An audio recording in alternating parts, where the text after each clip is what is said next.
Hello everyone. पिछले video में हमने आरसी फेज शिफ्ट ऑसिलेटर के डेरिवेशन को करना स्टार्ट किया था, ठीक है, जिसमें हमने ये एक इक्विवेलेंट सर्किट बनाया था आरसी फेज शिफ्ट ऑसिलेटर का। ये इसका ओरिजिनल सर्किट होता है जो मैं उससे पिछले वीडियो में आपको बहुत डिटेल में समझा चुकी हूँ। उसका हमने ये लास्ट वीडियो में एक इक्विवेलेंट या तुल्य परिपथ बनाया था। उसके बाद हमने यहाँ पर किरचॉफ लॉ को लगाकर 1, 2, 3 तीनों लूप्स के अंदर किरचॉफ लॉ को लगाकर 3 इक्वेशंस बनाई थी और उसके बाद उन इक्वेशंस को हमने मैट्रिक्स के फॉर्म में अरेंज किया था। यहाँ पर ये इसका मैट्रिक्स अरेंजमेंट था। फिर हमने ये देखा था कि इसका जो मल्टीप्लिकेशन है वो ज़ीरो के बराबर आ रहा है, लेकिन करंट कभी भी ज़ीरो नहीं हो सकती। इसका मतलब क्या ज़ीरो होगा, इस वाले मैट्रिक्स का डिटर्मिनेंट या फिर सारणिक की वैल्यू क्या होगी, ज़ीरो होगी। तो हमने इसका क्या किया था, इसके सारणिक का या इसके डिटर्मिनेंट का विस्तार किया या उसको एक्सपांड किया था। तो उसको एक्सपांड करने पर लास्ट हमने यहाँ तक आकर अपनी लास्ट वीडियो में इक्वेशन को छोड़ दिया था। आज हम यहाँ से आगे इस इक्वेशन को थोड़ा और डिटेल में सॉल्व करेंगे। यहाँ पर मैंने इस इक्वेशन को लिख लिया है। अब हमें इसको आगे सॉल्व करने के लिए इन सब चीज़ों को मल्टीप्लाई करके एक्सपांड करना होगा। तो यहाँ पर मैं इस ब्रैकेट को सबसे पहले इस ब्रैकेट के साथ मल्टीप्लाई कर लेती हूँ। RL को 3R के साथ किया तो 3R² इंटू RL। फिर नेक्स्ट टर्म के साथ करेंगे तो -4R RL J upon omega C। फिर नेक्स्ट टर्म से करने पर RL upon omega square C²। Next term R को सबसे मल्टीप्लाई करेंगे तो यहाँ हो जाएगा 3R³। इससे मल्टीप्लाई करेंगे तो -4R² J upon omega C। Next term से करने पर हमें मिलेगा -R upon omega square C²। फिर ये जो थर्ड टर्म है इसको हम मल्टीप्लाई करेंगे तो नेक्स्ट टर्म मिलेगी -3R² J upon omega C। यहाँ पर माइनस माइनस प्लस हो जाएगा, ठीक है, लेकिन J इंटू J है ना, तो क्या बनेगा J²। इस J² की वैल्यू आएगी -1। तो यहाँ पर अल्टीमेटली हमें क्या मिलेगा, माइनस मिलेगा 4R upon omega square C²। यहाँ पर माइनस माइनस प्लस हो जाएगा, यहाँ मिलेगा J upon omega cube C³। तो इस वाले ब्रैकेट को मैंने इस ब्रैकेट के साथ टोटली मल्टीप्लाई कर दिया है। नेक्स्ट यहाँ मल्टीप्लिकेशन करने पर मुझे मिलेगा -2R³ माइनस माइनस प्लस हो जाएगा R² J upon omega C और यहाँ हो जाएगा +R² HFERL is equal to 0, ठीक है। अब हमें क्या करना है, अब हमें करना है सबसे पहले मैं करूँगी, यहाँ मैं देख सकती हूँ कि कुछ टर्म्स इमेजिनरी है और बाकी की टर्म्स रियल है। तो सबसे पहले मैं क्या करूँगी, अब मैं सबसे पहले ये स्टेप करूँगी कि इमेजिनरी पार्ट को मैं 0 के बराबर रखूँगी।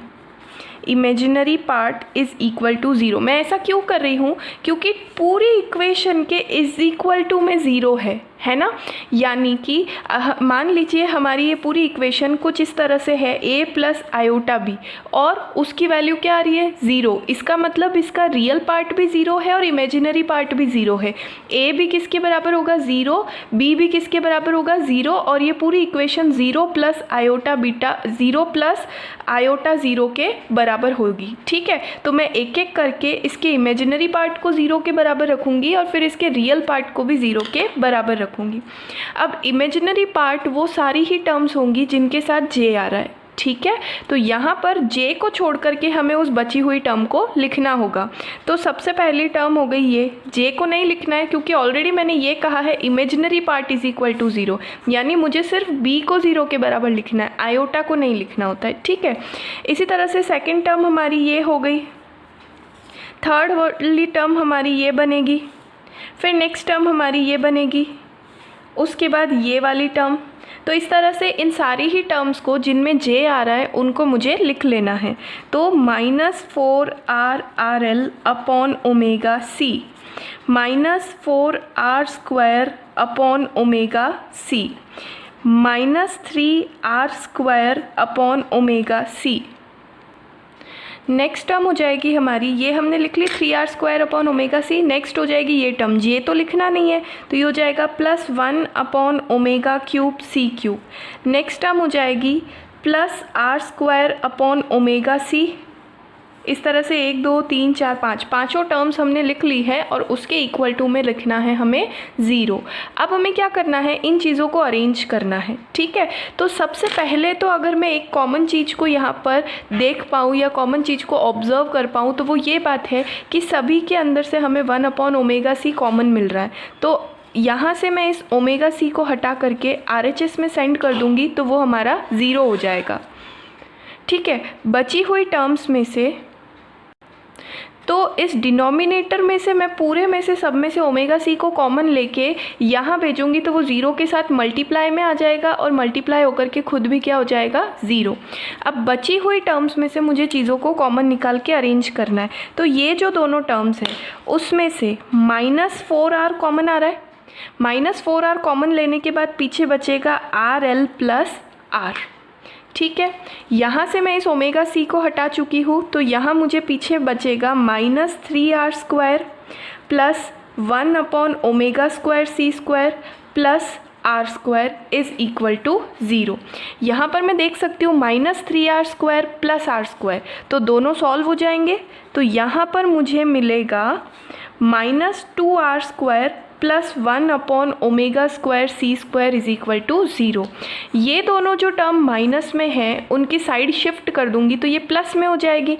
तो मुझे मिलेगा 1/ωc² is equal to 4r plus RL plus 2r²।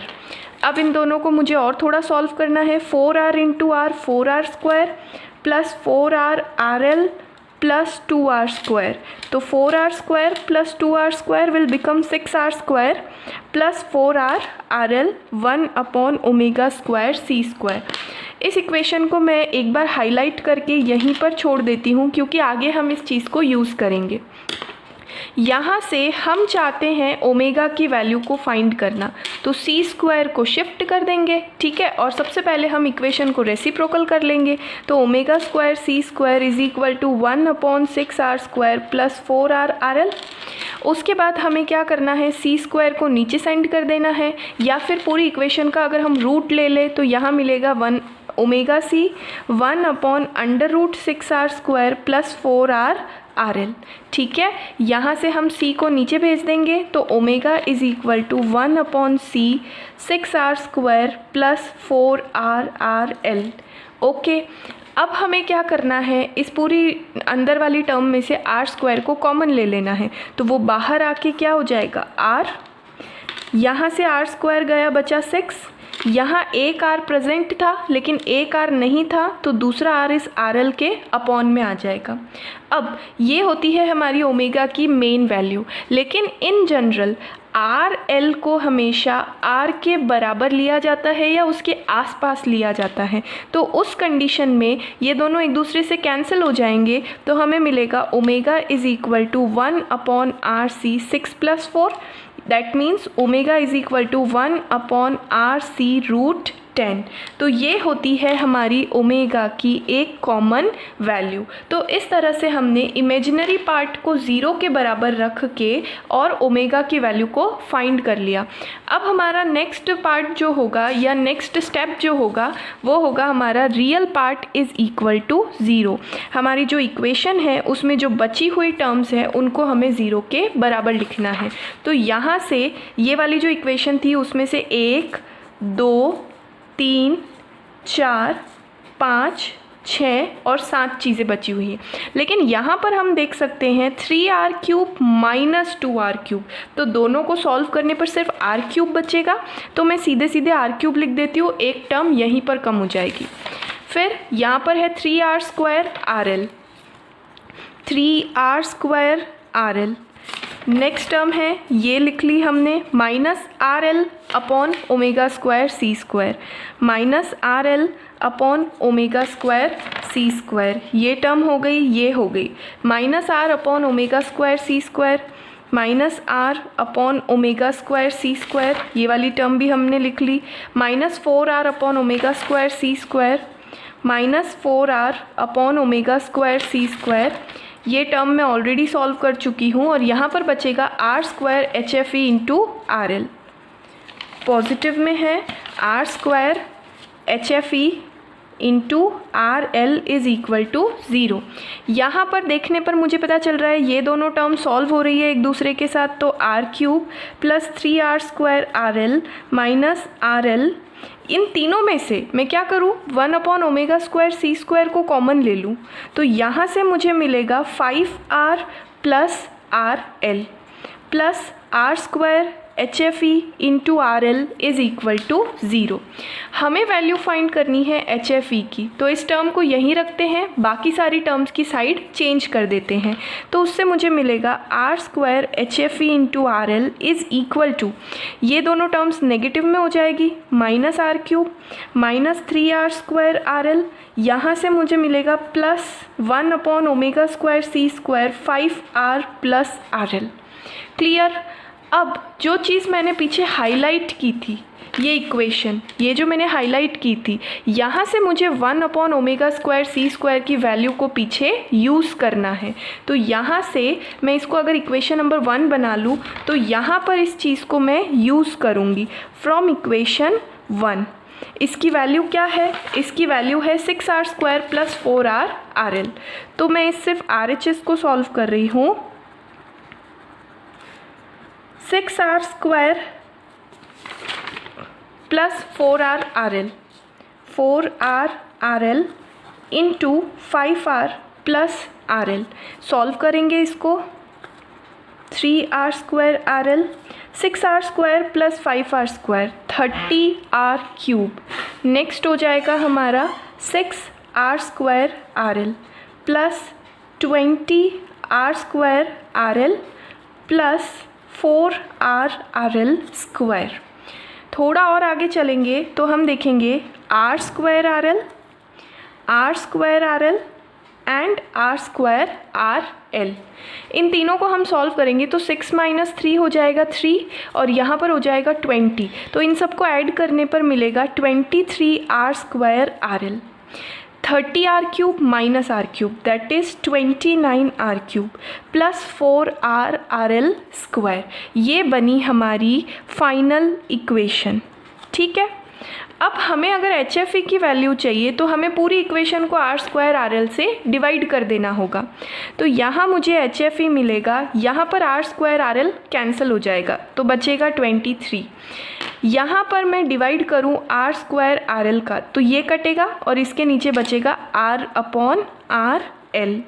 इसी तरह से यहाँ पर भी अगर मैं r² आर एल को डिवाइड करूँ तो r से r कटेगा, आर एल से आर एल कटेगा, तो मुझे पीछे बचेगा RL/r, 4RL/r। ठीक है। इस तरह से मुझे ये इक्वेशन मिल गई। ये हमारी HFE की जनरल वैल्यू होती है, लेकिन जैसा कि मैंने बताया कि R को हमेशा नियरली इक्वल टू RL लिया जाता है। तो यहाँ पर भी ये दोनों चीज़ें कैंसिल हो जाएंगी, यहाँ पर भी ये दोनों चीज़ें कैंसिल हो जाएगी। तो इन जनरल HFE की जो वैल्यू है इन सबको ऐड करने पर आती है, इन सबको ऐड करने पर हमें मिलता है 56। तो इन जनरल जो इक्वेशन बनती है कि HFE की वैल्यू हम जो लेंगे that must be greater than equal to 56, यानी हमारा ट्रांजिस्टर या ये जो हम ऑसिलेटर यूज़ कर रहे हैं, ये ऑसिलेटर हमारा अच्छी तरह से तभी काम करता है RC फेज शिफ्ट वाला जब हमारी HFE की वैल्यू 56 के बराबर या उससे बड़ी हो। तो इस तरह से हमने दोनों चीज़ों को कैलकुलेट कर लिया। ओमेगा की वैल्यू यानी उसकी फ्रीक्वेंसी की वैल्यू आई थी 1/√10 RC और HFE की वैल्यू आई थी 56 यानी इक्वल टू 56 और ग्रेटर दैन 56। तो इस तरह से इस पार्ट के अंदर हमने यहाँ पर RC फेज शिफ्ट ऑसिलेटर के डेरिवेशन को कंप्लीट किया, जिसमें हमने ओमेगा और HFE की वैल्यू को कैलकुलेट किया। I hope you understand.